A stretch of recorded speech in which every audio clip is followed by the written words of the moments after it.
بفرمایید آقا، خیلی خوش آمدید. چیزی نیاز دارید؟ خب چی میخوای؟ شکلاتی نداره؟ این فقط فرنگی داره، پرتقال. این پرتقالی داره، توت فرنگی داره. همینو بگی. ساندویچ تاریخ مصرفش کیه؟ آره امروز آورده، همش تاریخ داره. بهش میخوره خشکه. میگم امروز آوردم. در یخچال من. اینا چنده؟ روش خورده. اینا چنده؟ روش خورده. اینا روش خورده. خب پس یه چای بده 2 تا نی. بنده کفش نداری؟ نه. کفش چطور؟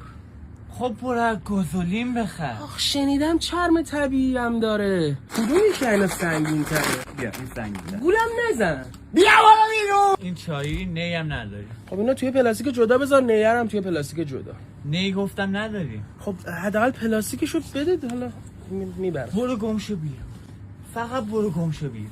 خب آخه حساب نکردی. برو مهمون من. برو گمشو بیرون.